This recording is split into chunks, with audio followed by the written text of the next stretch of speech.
بسم اللہ الرحمن الرحیم۔ السلام علیکم ورحمۃ اللہ وبرکاتہ۔ تمام معزز سامعین و ناظرین کو انفارمیشن پوائنٹ کے پلیٹ فارم پر ایک دفعہ پھر سے خوش آمدید کہتے ہیں۔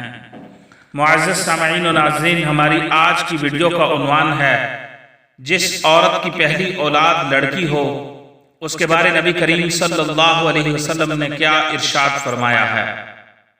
معزز سامعین و ناظرین، عجائب القرآن مع غرائب القرآن میں روایت نقل ہے کہ رسول کریم صلی اللہ علیہ وسلم نے ارشاد فرمایا، عورت کے لیے یہ بہت ہی مبارک ہے کہ اس کی پہلی اولاد لڑکی ہو۔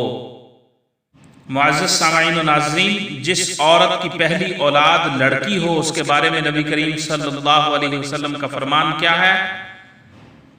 عجائب القرآن مع غرائب القرآن میں روایت نقل ہے کہ رسول کریم صلی اللہ علیہ وسلم نے ارشاد فرمایا، عورت کے لیے یہ بہت ہی مبارک ہے کہ اس کی پہلی اولاد لڑکی ہو۔